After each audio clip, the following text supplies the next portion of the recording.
You there? The black girl in the back with the cheap uniform. Come up here now.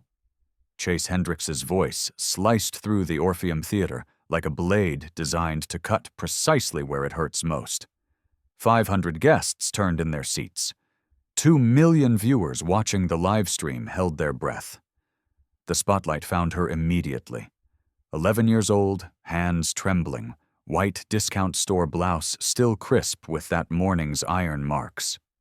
"I'm sorry, sir. I didn't mean—" "Save it." He grabbed her shoulder, not gentle, dragged her into the spotlight's center. "Let's see if you can actually sing or if you're just taking up space." He snapped at his band. "Give her higher ground."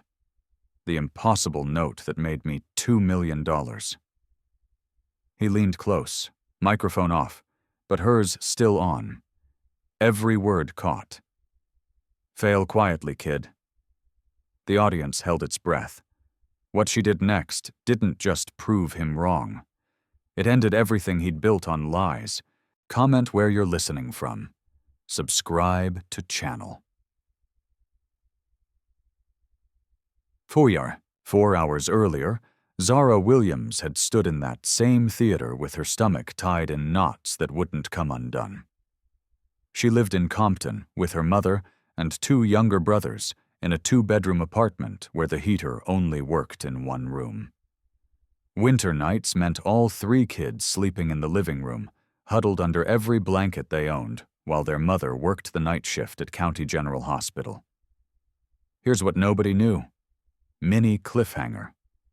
Her mother was a nurse who'd dropped out of medical school when Zara's father died. Just disappeared one day when Zara was 3.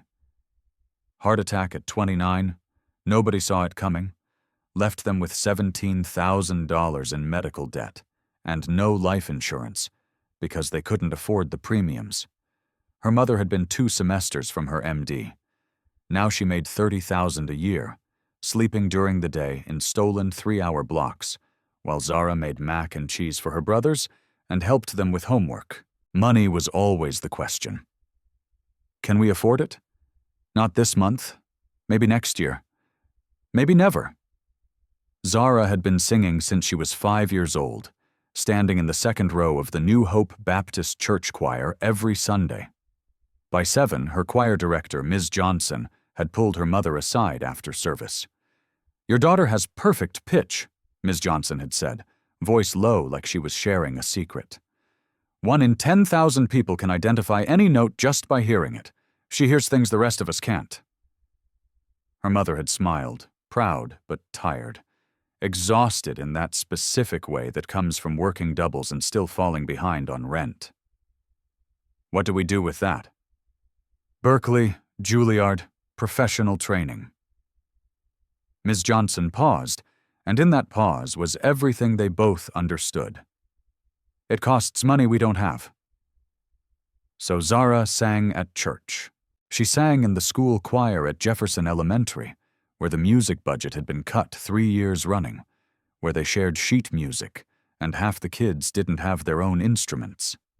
She sang in her room at night, quietly so she wouldn't wake her brothers, teaching herself runs from YouTube videos on her mother's old phone with the cracked screen. Her range was unusual. D3 chest voice to G6 whistle register. Those impossibly high notes that sounded like wind chimes in a storm. She didn't know this was rare. She just knew it felt right, like breathing but better. What happened next would change everything. When the letter came saying Jefferson Elementary had been selected for Chase Hendricks's charity gala, the whole school erupted. 20 choir students would perform as background vocals. Real stage, television cameras. Maybe, just maybe, a chance at something bigger. Zara's mother bought her a new white blouse from the discount store, tags still attached until that morning in case they needed to return it. $15 they couldn't spare, but her mother had insisted. "Baby, you deserve to look nice, just this once." Chase Hendricks was famous for these galas, one every year in a different city, raising money for underprivileged schools. That word always said with a certain tone, like it meant something more than just poor. He posed for photos with kids who looked like they needed saving. The press called him generous. His brand was built on being the voice of a generation.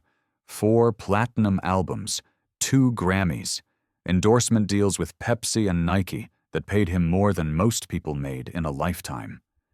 And at the center of it all was that signature note, the whistle register C6 at the end of Higher Ground that no one else could hit.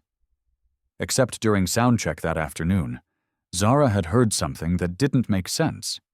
The choir had been waiting backstage, instructed to stay quiet while Chase rehearsed. Zara had wandered near the wings, curious, wanting to see the stage where she'd be standing in just a few hours, and she'd heard him attempt the bridge of Higher Ground. He'd started strong.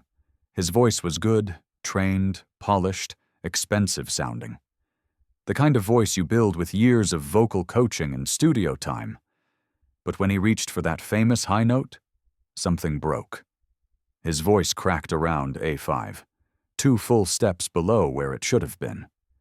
The sound was ugly, strained, human in a way that famous singers aren't supposed to be.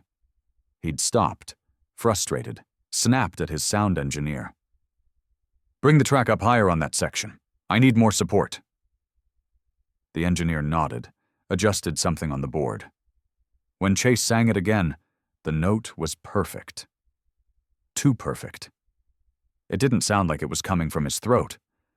It sounded like it was coming from the speakers. Zara stood there, confused. She had perfect pitch. She could hear the difference between a live voice and a recording. Could hear the slight digital shimmer, the way the note sat on top of the music instead of inside it, the way breath doesn't carry through speakers the same way it carries through air. That perfect C6 wasn't Chase Hendricks. It was a backing track. She'd gone back to the choir risers and said nothing. Who would believe an 11-year-old girl from Compton over a man who'd sold 4 million albums? But now, standing under the spotlight with his hand gripping her shoulder, with 2 million people watching and his whispered threat still ringing in her ears, Zara understood something else. He knew she'd heard him at soundcheck. This wasn't about giving her a moment to shine. This was about making sure no one would ever believe her if she told the truth. That was his first mistake. The band started playing. The opening chords of Higher Ground filled the theater. Zara's mouth went dry. "I don't think I can," she started. "Sure you can, sweetheart." Chase's voice was loud for the audience, dripping with false kindness. "Just follow the music." But Higher Ground wasn't easy. The verse sat comfortable enough, but the bridge climbed relentlessly toward that signature whistle register C6 that had made Chase Hendricks famous. The note Zara now knew he couldn't actually sing. Chase stepped back, giving her room to fail. "Whenever you're ready," he said, smile tight. Zara took a breath. Her grandmother's voice echoed from that morning before she'd left for the theater. "Baby, if someone tries to make you small, you stand tall." She opened her mouth to sing, but stopped. "Mr. Hendricks." Her voice was small, but the microphone carried it through the theater like a whisper in a cathedral. Chase's smile tightened. "Yes? Can you turn off the backing track, please?" The theater went silent. You could hear people shifting in their seats, confused murmurs rippling through the crowd. Chase blinked. "What? The backing track?" Zara's heart pounded so hard she thought everyone could hear it. "Can you turn it off? I want to sing it for real." The murmurs grew louder. Chase's smile froze on his face like ice forming over water. "The backing track is part of the arrangement, sweetheart." "But you sang it without the track at soundcheck," Zara said. "You sang it alone." The murmur became a wave. Chase's jaw tightened, muscles visible under his skin. "Soundcheck is different from performance." Then can you sing it first? The words came out before she could stop them. Show me how. Without the track? The question hung in the air like smoke that wouldn't clear. Chase stared at her. The audience stared. The cameras zoomed in. Somewhere in the control booth, a producer was probably losing their mind. Excuse me? I want to learn from you, Zara said, her voice still respectful but firm. Something was building in her chest, something that felt like courage or maybe just stubbornness. Sing it without the backing track so I can hear how you do it. 3 seconds of silence. Then Chase laughed. Sharp, like breaking glass. You want me to audition for you? No, sir. I just want to see if you can actually hit the note. The theater erupted. Gasps. Scattered nervous laughs. Someone in the front row said, "Oh my God," loud enough for the microphones to catch. Chase's face flushed red. Of course I can hit the note. I've been hitting it for 15 years. Then show me. What happened next will shock you. Chase's mouth opened, closed. His hand flexed at his side. Fine, he said through his teeth. You want a demonstration? He turned to his sound engineer. Kill the backing track, all of it. The engineer hesitated, hand hovering over the board. Do it, Chase snapped. Chase. The engineer pressed a button. The music thinned immediately. Exposed. All the layers that had been filling the space suddenly gone, leaving just the raw instrumental. Chase raised his microphone and began to sing. His voice filled the theater, strong at first. Confident. He moved through the verse with ease, his years of training evident in every controlled breath, every smooth transition. The audience relaxed slightly. Maybe this was just a misunderstanding. Maybe the kid was wrong. Then he reached the bridge. The melody climbed. E4, G4, B4. Chase's voice followed, still solid, still controlled. But as the notes pushed higher, something changed. His neck tensed. His shoulders rose slightly, betraying the strain that his voice was trying to hide. D5, E5, A5. And then he reached for the C6. His voice cracked. It broke somewhere around A-sharp, a full step and a half below the target. The sound splintered like glass hitting concrete. Wrong in a way that made people wince. He stopped abruptly, coughed, tried to cover it with a laugh. Sorry, folks, dry throat. He smiled, but it didn't reach his eyes. That's why we use the track, to protect the voice during long shows. But Zara had heard enough, and so had everyone else. You didn't hit it, she said quietly. Chase turned to her, his smile now a thin line. I told you. My voice is tired. But on your album you hit that note 27 times, Zara said. Her voice was growing stronger now, fueled by something she didn't fully understand yet. Anger, maybe. Or justice. I counted. And in every live video online, you hit it perfectly every single time. The audience shifted. Phones came out. People started looking at each other. That specific look that means everything is about to change. What are you trying to say? Chase's voice had an edge now, the smooth veneer cracking like old paint. I have perfect pitch, Zara said. I can hear frequencies. The note on your album, it's 1046.5 hertz. That's C6. But what you just sang was 932 hertz. That's A-sharp 5. Someone in the audience whispered, Is she right? Chase's face reddened. Listen, little girl. And the voice on the album, Zara continued, her words tumbling out now, unstoppable. It doesn't sound like you. It's a woman's voice. I looked up your album credits last night. It says, Sophia Mitchell, additional vocals. The theater exploded in whispers. Chase stepped toward her, no longer smiling. You need to stop talking right now. Why? Zara asked. And for the first time since she'd been dragged onto that stage, she felt something other than fear. Because I'm telling the truth? Because you're 11 years old and you don't know what you're talking about. I know what I heard at soundcheck. I know what I'm hearing now. Zara looked out at the audience, at the cameras, at the 2 million people watching. That note isn't yours. You've been lip-syncing it for 15 years. This is when everything changed. Chase's hand shot out and grabbed her arm. Not hard enough to hurt, but hard enough to control. We're done here. But before he could pull her off stage, a voice came from the wings. Actually, she's right.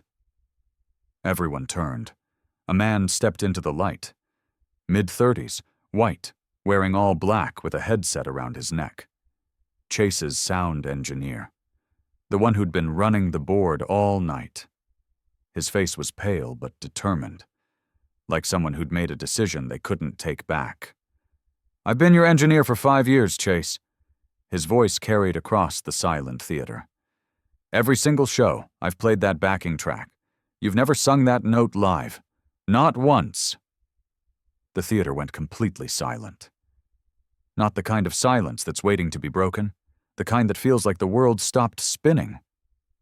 Chase's grip on Zara's arm loosened. He stared at his engineer like the man had just driven a knife into his back. You're fired, Chase whispered. I know, the engineer said. But she's 11 years old, and she's braver than I've been for 5 years. Mini cliffhanger. The silence in the theater was absolute. 500 people held their breath. 2 million people watched online, fingers hovering over share buttons. Chase Hendricks stood frozen, his carefully constructed empire crumbling in real time. This is ridiculous, Chase said, his voice shaking. You're going to believe some kid over me? I have 2 Grammys. I've sold 4 million albums. Then prove her wrong, someone shouted from the audience. Sing the note. Chase's face went from red to white. I just did. No, you didn't. You cracked. We all heard it. The crowd was turning. You could feel it in the air, that shift when public opinion moves from one side to another, when the story everyone believed starts to feel like a lie. Chase looked at Zara, standing there in her discount store blouse, and something ugly twisted in his chest.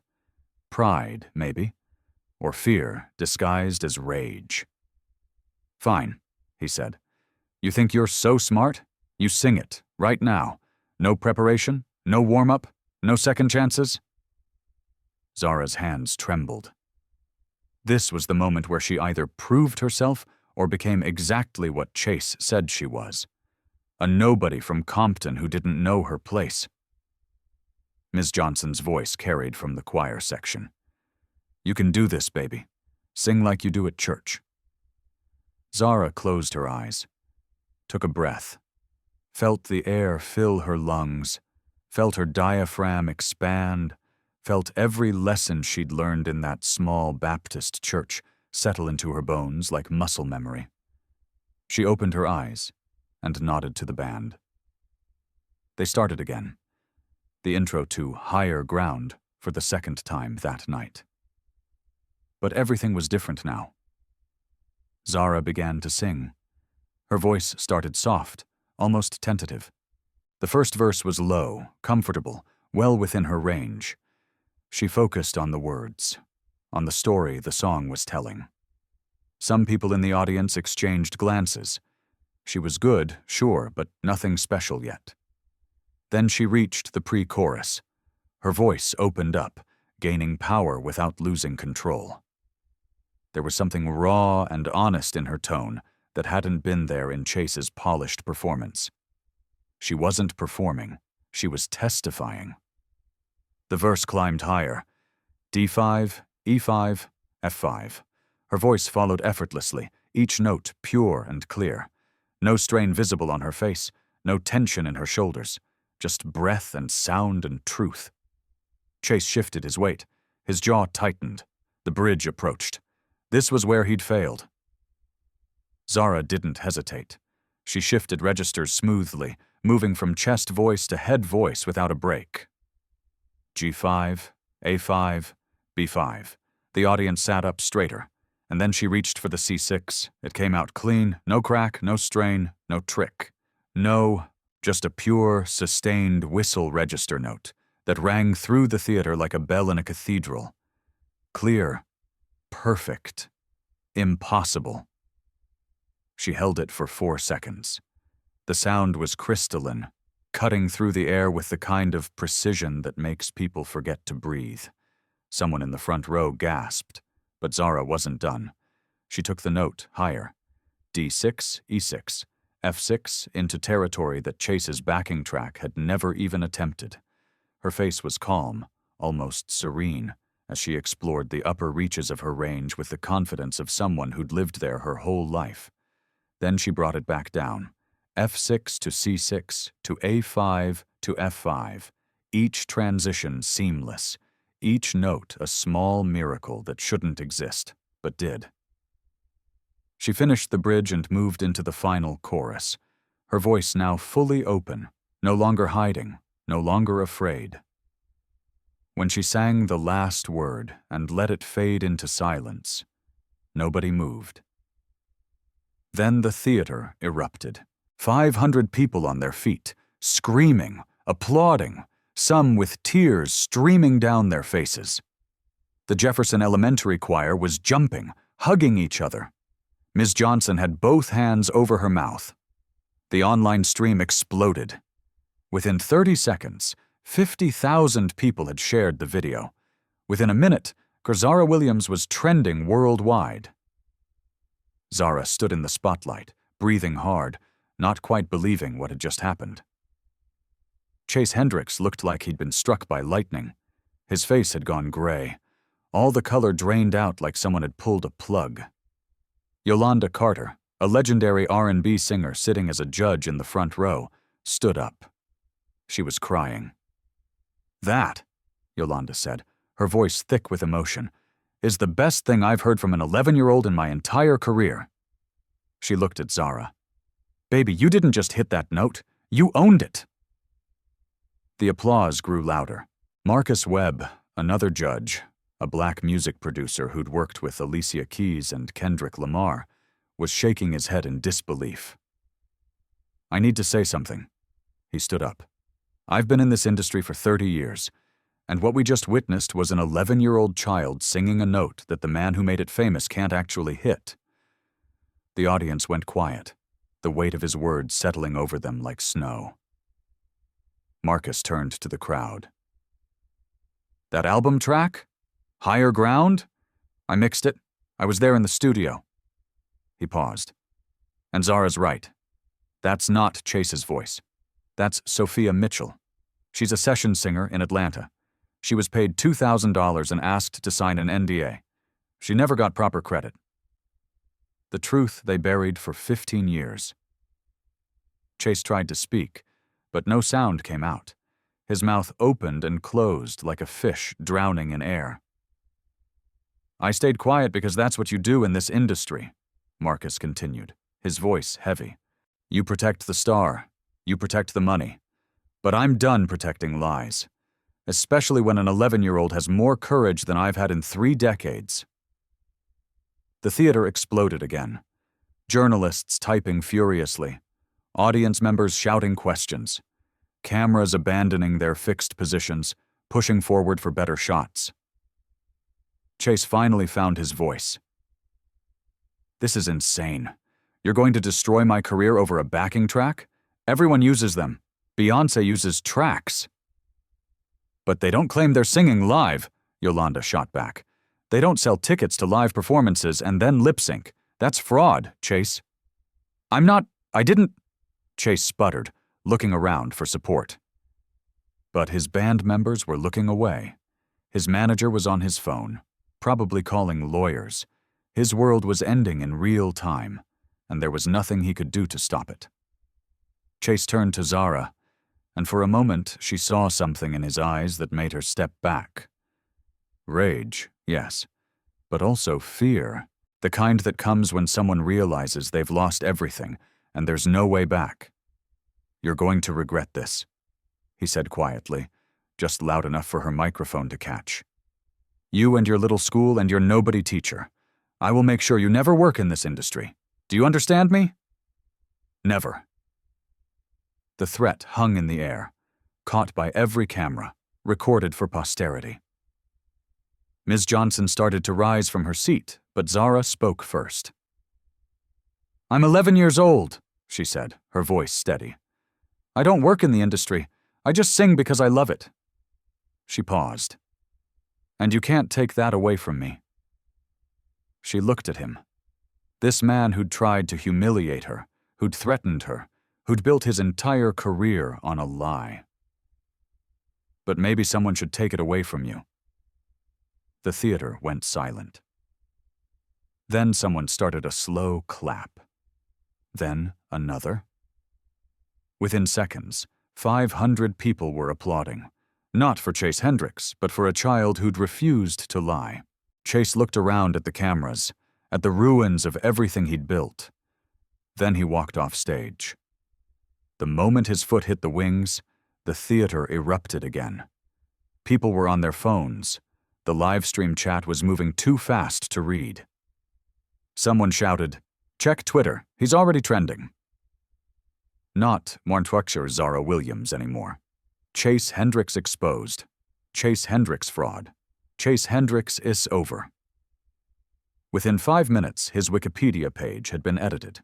Within 10, major music blogs were posting articles with headlines like, "Famous singer exposed by 11-year-old." Within 15, 3 of his sponsors had issued statements saying they were reviewing their relationship with him. Zara stood on that stage, surrounded by chaos she'd created simply by telling the truth, and felt something she'd never felt before. Not pride, exactly.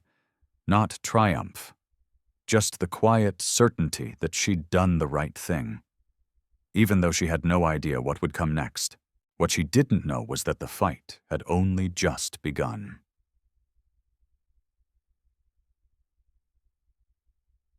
The chaos lasted 20 minutes before security cleared the theater. Zara sat backstage in a folding chair, Ms. Johnson's arm around her shoulders, watching adults argue in urgent whispers, event organizers, Chase's management team, people in expensive suits talking into phones with voices that carried the weight of money and power. Nobody was talking to her. She was the center of everything and invisible at the same time. Her mother had called 3 times from the hospital. Couldn't leave her shift. They'd fire her if she did, and they needed that $30,000 a year more than ever now. "Baby, what happened? Are you okay?" Zara didn't know how to answer. What had happened was that she'd destroyed a famous man's career in 3 minutes. Whether she was okay was unclear. "I'm fine, Mama. Ms. Johnson is here." That had been an hour ago. Now it was nearly midnight. The other choir kids had gone home. The theater was empty except for crew breaking down equipment. Zara was still sitting in that folding chair, waiting for someone to tell her what happened next. That's when Chase's lawyer arrived. He was a white man in his 50s, wearing a suit that probably cost more than Zara's mother made in 6 months. He carried a leather briefcase and had a smile that didn't reach his eyes. The kind of smile that rich people use when they're about to take something from you. "Miss Williams," he said, pulling up a chair. "I'm Robert Kraft. I represent Mr. Hendricks." Ms. Johnson's arm tightened around Zara's shoulders. "She's 11 years old. If you want to talk to her, her mother needs to be present." "Of course. I'm not here to interrogate anyone." Kraft's smile didn't waver. "I'm here to resolve this unfortunate misunderstanding." "There's no misunderstanding," Ms. Johnson said, her voice cold. "Your client can't sing the notes he's famous for. That's fraud." Kraft's smile didn't waver. "The music industry is complex, Ms. Johnson. Artists use vocal support, backing tracks, studio enhancement. It's standard practice. What happened tonight was a young girl making serious accusations without understanding the professional context." "I understand that he lied," Zara said quietly. Kraft turned to her. No, sweetheart. You misunderstood. And unfortunately, that misunderstanding has caused Mr. Hendricks significant harm. He paused. His sponsors are threatening to pull out. His tour dates are in jeopardy. We're talking about millions of dollars in damages. The word damages hung in the air like a threat. Are you threatening to sue an 11-year-old? Ms. Johnson's voice was ice. Not at all. We're hoping to avoid legal action entirely, which is why I'm here with a solution. He opened his briefcase, pulled out a document, slid it across to Ms. Johnson. If Zara signs this, we can all move forward. Ms. Johnson took the paper. Her face grew darker with each line she read. This says she made false accusations, that she apologizes, that she was seeking attention. It's a mutual agreement, Kraft said smoothly. In exchange, Mr. Hendricks will not pursue legal action, and as a gesture of goodwill, he'll personally fund a music scholarship for Zara. $50,000. Full ride to any program she wants. Zara's breath caught. $50,000. That was Berkeley. That was Juilliard. That was everything she'd dreamed of but never thought she could have. And if she doesn't sign? Ms. Johnson asked. Kraft's smile faded. Then Mr. Hendricks will pursue defamation charges against Zara, against Jefferson Elementary, against you, Ms. Johnson, for failing to supervise a minor in your care. He paused, letting that sink in. The school district has been notified that Mr. Hendricks's donation, $500,000 for your music program, is now in jeopardy.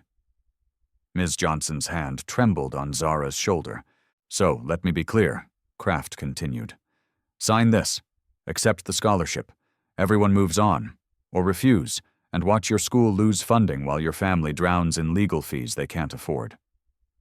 He looked at Zara. What happens next is up to you, young lady. Zara stared at the document, at the words that would call her a liar, at the signature line that would erase everything that had just happened. She thought about her mother working double shifts at County General, about her brothers who needed shoes, about the kids at Jefferson Elementary who'd lose music classes because of her. She thought about the truth. No, she said. Kraft blinked. Excuse me? I'm not signing that. I didn't lie. He did. And I'm not going to say I lied just because he's rich and I'm not. Young lady, I don't think you understand the consequences. I understand you're trying to scare me. Zara stood up. Even at less than 5 feet tall, even with shaking hands, she looked him in the eye. Sue me if you want, but I'm not signing that paper. Kraft's face hardened. Then we'll see you in court. He gathered his briefcase. At the door, he turned back. By tomorrow morning, there will be stories about you, about your family, private things, painful things. He paused. And when it gets bad, and it will, remember you chose this. Then he was gone. Ms. Johnson pulled Zara close. Baby, are you sure? That scholarship? I don't want his money, Zara whispered. But as they walked out into the cold Los Angeles night, Zara couldn't stop shaking. She'd just refused $50,000 and threatened her school's funding. She'd made an enemy of one of the most powerful men in music, and she had no idea if telling the truth had been worth what it was about to cost. That was her second mistake. Zara woke up to her phone buzzing like angry bees. 6 in the morning, 3 hours of sleep. Her mother sat at their tiny kitchen table, laptop open, face pale in the blue light. Mama? Baby, don't go online today. Don't look at... But Zara had already picked up her phone. The screen was full of notifications. Thousands of them. She opened Twitter. The first thing she saw was a photo of their apartment building, the peeling paint visible, the broken security gate, trash bins overflowing in the alley. The caption, "This is where Zara Williams lives. While she accuses Chase Hendricks of fraud, she's clearly desperate for a way out of poverty." Her hands went numb. The next post was her mother's work schedule, somehow obtained, posted for the world to see. Her mother barely makes $30,000 a year. Of course the daughter is looking for a payday. Then photos from school yearbooks. Someone had circled the free lunch stamp on her cafeteria tray. Government assistance her whole life. This was never about the truth. It's about money. The comments were brutal. Ungrateful kid. She should be thanking Chase for giving her a platform. This is what happens when you give these people opportunities. They bite the hand that feeds them. These people. Her phone buzzed with texts from unknown numbers, threats, slurs, words that made her feel small and afraid and alone. Ms. Johnson called. "Don't come to school. The principal wants to meet. There are reporters outside." "Reporters?" "Because of you." Ms. Johnson's voice was tight, not angry, scared. Zara felt like she was drowning. But then, at 7:15 a.m., something changed. A woman named Sophia Mitchell posted a video. She was in her 30s, black, sitting in a recording studio with gold records behind her on the wall. Professional, credible, real. "My name is Sophia Mitchell. I'm a session singer, and I'm the voice Chase Hendricks has been selling as his own for 15 years. Zara's mother grabbed her hand. "That little girl told the truth last night. I sang the whistle register notes on Higher Ground and 4 other songs on Chase's albums. I was paid $2,000 per song and asked to sign an NDA. Sophia held up a document. The camera zoomed in, contract details visible. "This is my contract. This is proof. And I'm done staying silent while a child gets attacked for exposing what I was too afraid to expose myself." The video had been posted 8 minutes ago. Already 50,000 views. Within an hour, 2 million. Within 3 hours, 7 more session singers came forward, each with contracts, each with recordings, each confirming what Zara had said. By noon, the narrative had flipped. Chase Hendricks Exposed was trending with proof, not speculation. Zara sat on her worn couch, watching the internet tear apart the man who'd tried to destroy her. She wasn't alone anymore. But Chase Hendricks wasn't going down quietly. By that afternoon, his legal team had filed a $10 million defamation lawsuit. Not just against Zara, against Sophia Mitchell, against Marcus Webb, the producer who'd spoken up at the gala, against Jefferson Elementary School for allowing a minor to make false public accusations. $10 million. Zara's mother stared at the legal document that had been hand-delivered to their apartment at 3 p.m. Her hands shook so badly she could barely hold the paper. "We don't have money for a lawyer," she whispered. "We don't have money for anything." The lawsuit was strategic, designed not to win but to terrify. Chase's team knew that even if they lost, the legal fees alone would bankrupt everyone involved. It was a weapon, and they were wielding it with precision. But the counterattack went deeper than lawsuits. By 4 p.m., gossip sites were running coordinated stories. Sources close to the Williams family claimed that Zara's mother had pushed her daughter to confront Chase, that the whole thing had been planned to extort money. One article included quotes from former neighbors saying the family was known for playing victim and looking for handouts. None of it was true, all of it was published. By 5 p.m., Zara's school was under siege. Not just reporters now, but angry Chase Hendricks fans. Teenagers and adults standing outside Jefferson Elementary with signs. "Liars. Frauds. Leave Chase alone." The principal called an emergency meeting. Zara and her mother sat across from him in his office. He looked like he'd aged 10 years overnight. "I'm sorry," he said, "but the school board is considering suspending Zara pending investigation." "Investigation of what?" Zara's mother demanded. "She told the truth. You saw the video. Everyone saw it." The board is concerned about the attention, the threats. We've had to increase security. Parents are calling, worried about their children's safety." He rubbed his face. "And Chase Hendricks's lawyers are threatening to sue the district for negligence.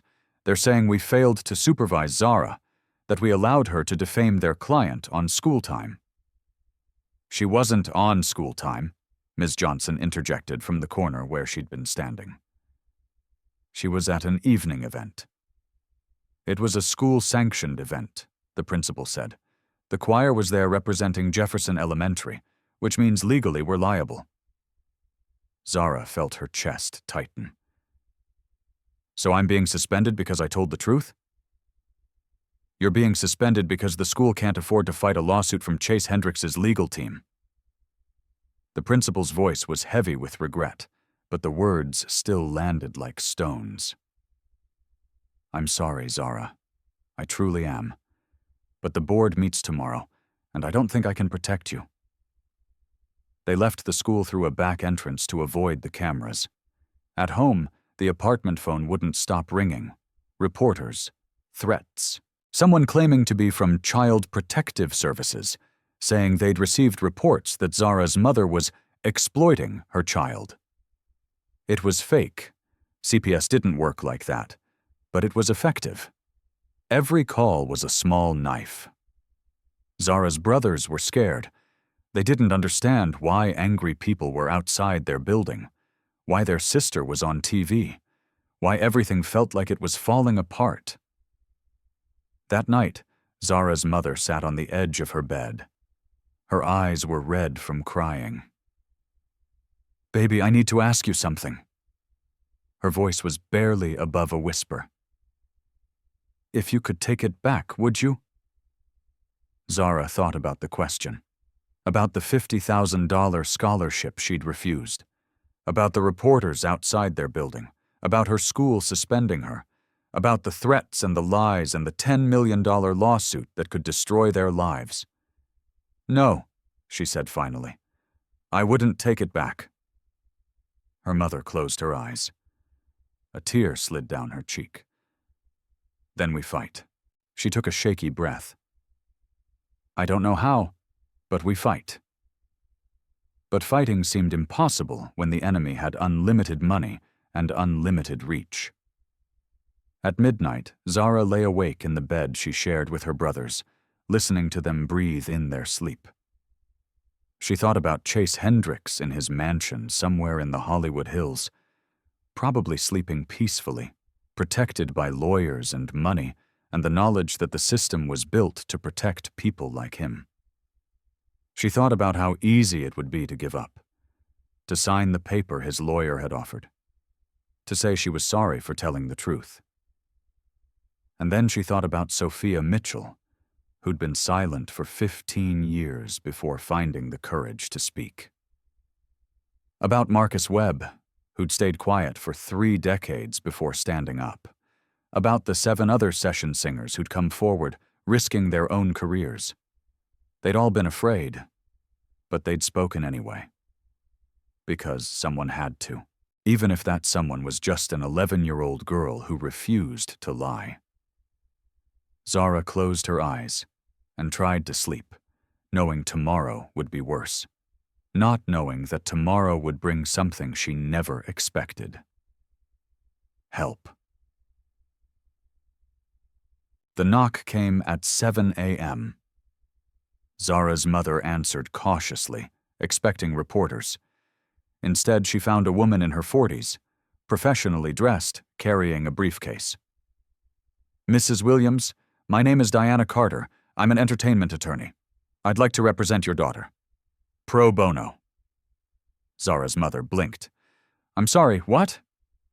"No charge. Sophia Mitchell hired our firm to defend her. When we heard Chase sued an 11-year-old child, 3 partners volunteered to take Zara's case." She smiled. "May I come in?" Within an hour, their kitchen table was covered with documents. Diana worked quickly, pen moving across legal pads, turning what seemed impossible into strategy. "Chase's lawsuit is garbage," she said bluntly. "Defamation requires false statements, Everything Zara said was true. He won't win. But he knows that, Zara's mother said. This is intimidation, not litigation. Exactly. So what do we do? Diana looked up. We countersue. Fraud, false advertising, breach of contract with ticket holders. We make it a class action, make it too expensive for him to continue. A second knock interrupted them. Ms. Johnson entered, followed by Marcus Webb, the producer who'd exposed Chase on stage. I wanted to check on her, Marcus said. He sat across from Zara. Up close, she could see exhaustion in his face. Chase's lawyers had gone after him too. I've been in this industry 30 years, Marcus said. I've watched powerful people crush careers with lawsuits and threats and money, but I've also watched movements start. He pulled out his phone. Look at this. Believe Zara was trending, exploding. Alicia Keys had tweeted, "Protect that child, listen to her truth." John Legend announced he was covering legal fees if needed. Kelly Clarkson, Fantasia, Jennifer Hudson, all speaking up. You're not alone, Marcus said. The third knock came at 9 a.m., Rachel Goldstein from 60 Minutes. I'd like to do a story, Rachel said. An investigation. Chase's career, his pattern of credit theft, the industry that protected him. I want to tell the whole story. Why? Zara's mother asked suspiciously. Because I have a daughter your age, Rachel said quietly. And if someone tried to silence her for telling the truth, I'd want someone to help. By noon, the apartment was full. Diana's paralegal had arrived with documents. 2 of Sophia's industry contacts offered statements.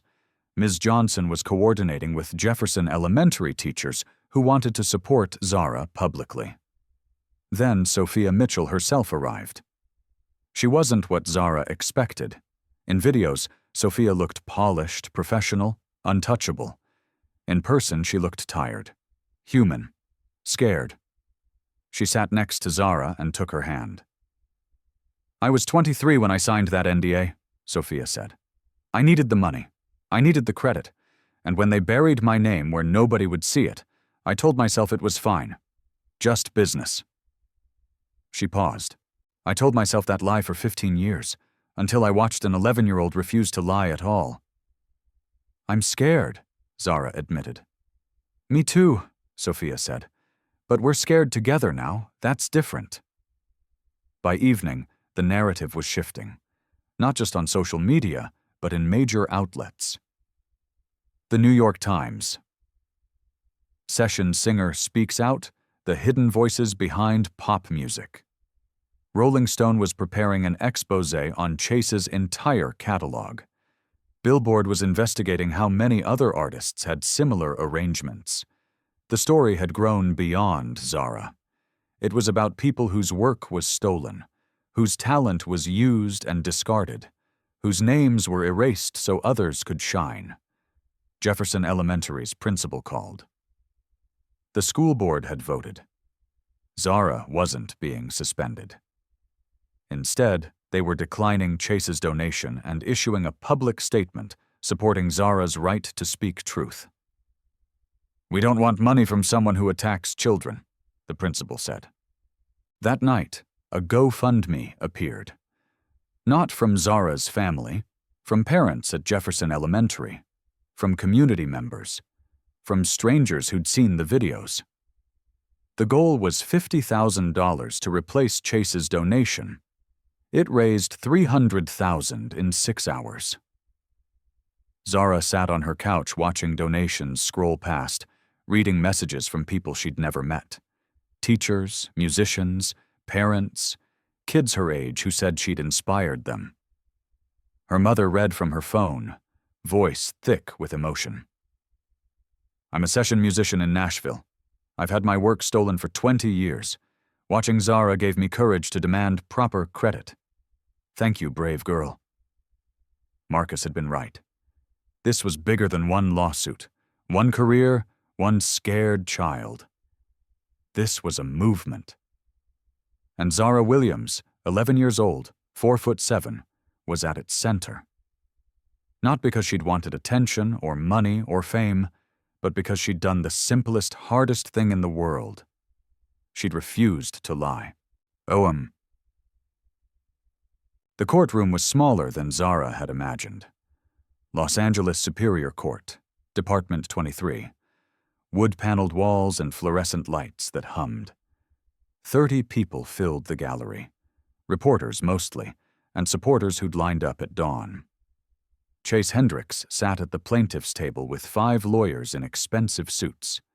He wore a navy blazer and an expression of wounded dignity. The victim, not the villain. Zara sat at the defense table between her mother and Diana Carter. Her legs dangled from the chair, not quite reaching the floor. She wore the same white blouse from the gala, the nicest thing she owned. This wasn't the full trial.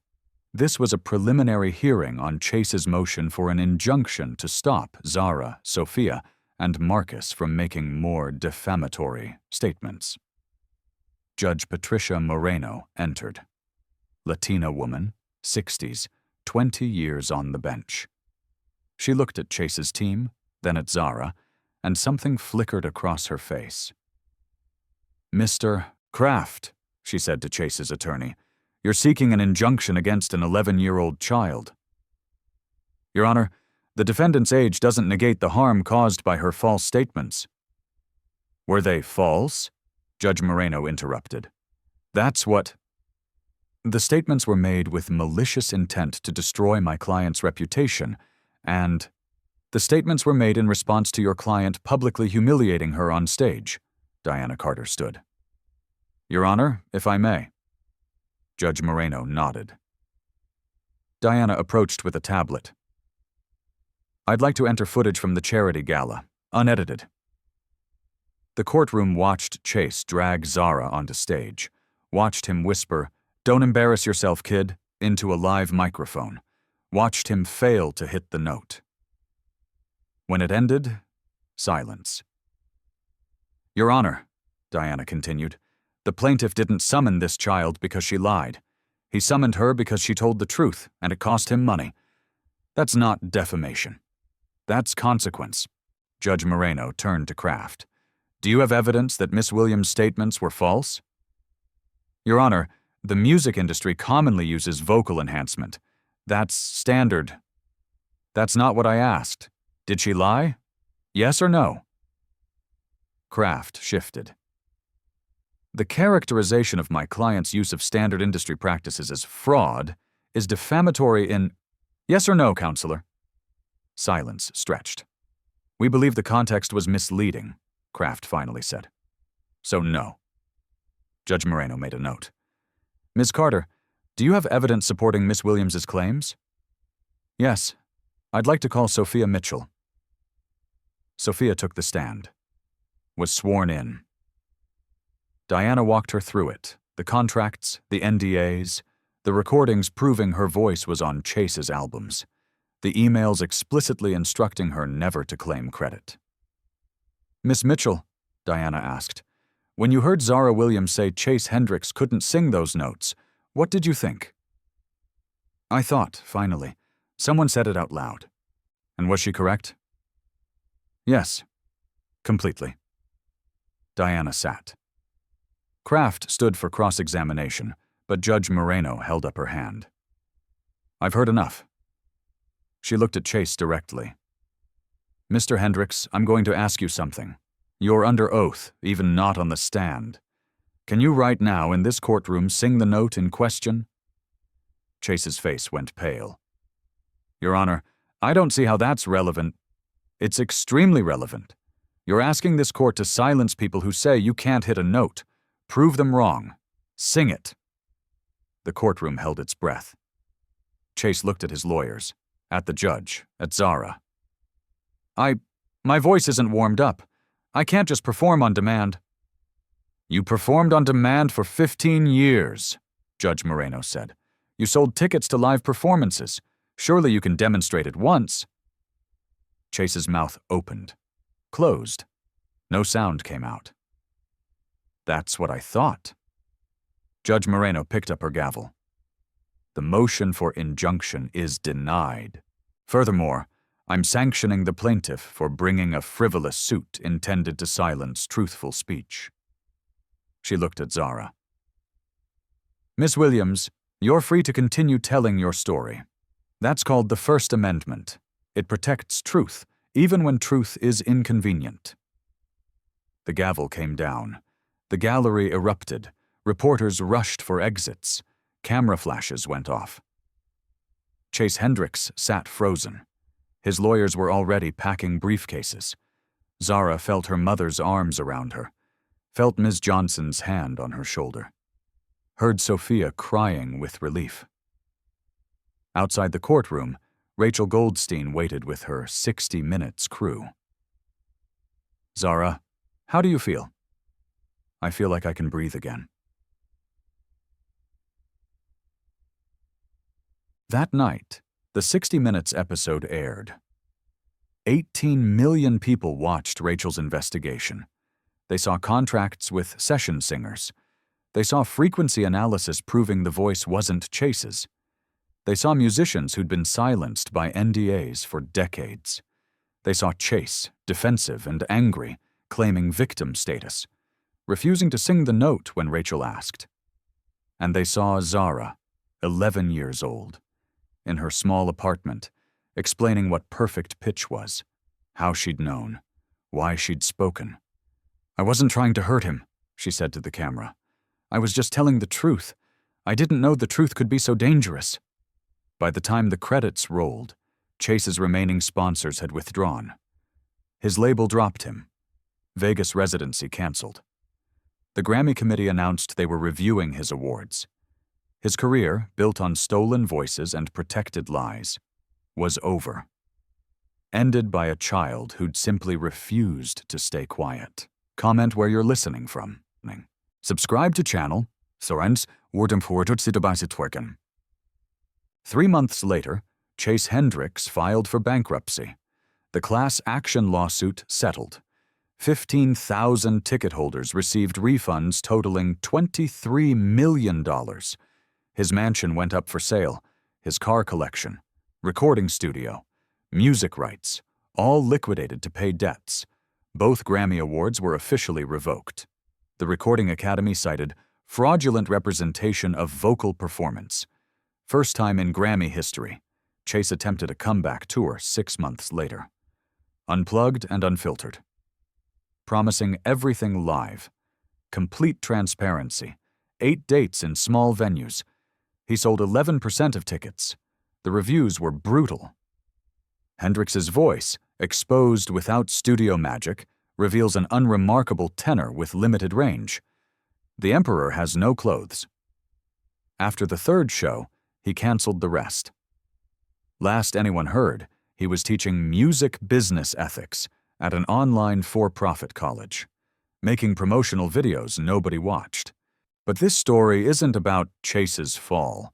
It's about what rose. Zara Williams received 5 major label offers. Her mother declined them all. She's 11 years old. She needs to be a child first. Instead, Zara signed with an independent label owned by black musicians. The contract was unusual. No albums required until 16. Creative control guaranteed. Ownership of her masters. And 15% of all earnings went to a fund she created. Unbreakable Voices. The fund provided scholarships for young singers from underprivileged backgrounds, free vocal training, music theory, and legal education about contracts and rights. 50 scholarships the first year, 200 by year 3. Zara recorded 1 single, My Own Voice. She wrote it with Sophia Mitchell about finding courage, speaking truth, saying no when everyone expects silence. It went gold in 6 weeks. The video featured Zara singing in her church, her school, her apartment, places where her real voice was born. At the end, 50 scholarship recipients joined her. Every race, every background, all credited, all seen. The industry changed. California passed Assembly Bill 2847. Zara's Law required disclosure when live performances used pre-recorded vocals. Tickets had to state it. Violation was consumer fraud. 12 states adopted similar laws within 18 months. The Recording Academy overhauled credit requirements. All submissions needed detailed documentation of every vocalist. Additional vocals was no longer acceptable. You had to name them. Spotify and Apple Music added credits tabs to every song. Session musicians, invisible for decades, suddenly had names attached to their work. A session musicians' union formed. 2,000 members in the first year. They negotiated minimum standards, proper credit, royalty participation, legal protection. 47 artists voluntarily updated liner notes, acknowledging previously uncredited session singers. Transparency became the new currency. Sophia Mitchell's career exploded. She'd been in the shadows 15 years. Now, magazine covers, her own album, a Grammy, for real this time. In her acceptance speech, she thanked Zara. "I was too afraid to speak for 15 years. This 11-year-old showed me what courage looks like. This award belongs to both of us." Marcus Webb started a production company dedicated to properly crediting new talent. "I'm done protecting frauds. I'm protecting the truth now." Jefferson Elementary's music program became the best funded in the district. $800,000 from GoFundMe. 2 new teachers. Instruments for everyone. Scholarships named after Ms. Johnson. Ms. Johnson received offers from prestigious schools. She turned them down. "My kids are here. I'm staying." 1 year after the gala, Zara performed at the Grammy Awards. 12 now, still in regular school, still sharing a bedroom, still singing in church. She stood on that stage in a simple dress. No elaborate production. Just her voice and piano, played by Sophia. She sang My Own Voice.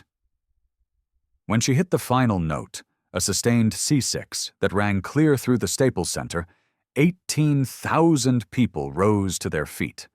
Not because it was impossible, because it was honest. Remember that moment when Chase Hendricks pointed at a small black girl in a cheap uniform and dragged her onto a stage, expecting her to crumble? When he whispered, "Don't embarrass yourself," into a live microphone, thinking nobody would care? He thought he was teaching her about knowing her place. He didn't know she was about to teach the world about truth. 18 months later, Zara Williams is 13. Still in that apartment in Compton. Still shares a bedroom with her brothers. Still takes the bus. But everything changed. Session singers who'd been invisible for decades now have their names in lights. Young artists have legal protection. Audiences demand transparency. And across the country, kids are singing unafraid because they watched an 11-year-old refuse to shrink. Zara didn't just hit a note Chase Hendricks couldn't reach. She hit a note the entire industry couldn't ignore. The note that says, "Your truth matters more than their comfort." The note that says, "Being small doesn't mean being silent." Chase thought he could destroy her with threats and lawsuits and money. He learned what every bully learns eventually. You can't silence someone who's decided their voice matters. Today, Chase teaches online classes nobody remembers. Awards revoked, mansions sold, legacy a cautionary tale. And Zara? Still just a kid who loves to sing, who does homework and argues with her brothers, who sometimes forgets she changed an industry. That's real courage. It doesn't need an announcement or spotlight or millions of dollars. Sometimes it sounds like a 12-year-old saying no when everyone expects her to fold. So here's the question. If you were there, would you have stood up for Zara when the lawyers came? When the threats started? When everyone said stay quiet? Or would you have stayed seated, relieved it wasn't you? Drop your honest answer below. We all think we'd be heroes. But courage is harder than we imagine. And if you've ever been told to stay small, to know your place, to accept the lie. Share your story. Zara's voice was just the beginning. Yours matters too. Go back to minute 14. Watch Chase's lawyer realize he's losing. Watch his face when the judge asks Chase to sing. There's a micro-expression. Pure panic. 0.8 seconds. Once you see it, you can't unsee it. If this story reminded you why truth matters, share it. If it made you think about your own voice, subscribe. The world doesn't need more people who stay silent to stay safe. It needs more Zaras. Maybe that's you. Share this story, not the sanitized version, the real version. Because when you silence one voice for speaking truth, you teach 1,000 others to stay quiet. But when you protect one voice for speaking truth, you teach 1,000 others to speak. Subscribe to Channel. Your truth is your power. Stay just. Stay loud. Stay free.